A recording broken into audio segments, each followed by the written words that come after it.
শুনিলেন? আমি আবার কি করবো? তুমি শুনছো না? এই আমার দীপু কারোর সাথে ঝামেলা করো তো বাবা? না না, খুব ভালো ছেলে, স্ত্রী হয়ে গেছে, মাসে 25-30 হাজার করে পেমেন্ট তুলছে। আমি তোমার জন্য মায়ের বিয়ে লাগাচ্ছি, টাকা পয়সা যদি শর্ট পড়ে একটু সাহায্য করো বাবা।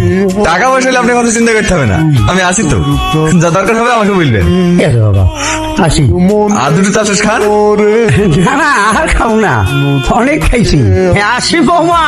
এইটা রাজাটা দাও, হবে।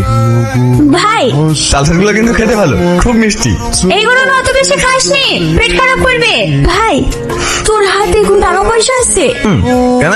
তোর ভাই একটা মোটরসাইকেল নেবো বলছে। কে মোটরসাইকেল নেবে? ও মোটরসাইকেল মোটরসাইকেল দিতে হবে না, বিদে মোটরসাইকেল দিলি নাকি? 2 মাসের মধ্যে নতুন গাড়িটা বেঁচে দে, টাকাগুলো সব নষ্ট করলো। তোমাকে নিষেধ করলাম না, তুমি আবার এসব কথা বলতে গেলে কেন? আমার লাগবে না গাড়ি। এমনি চাইনি মা, ধার চেয়েছিলাম।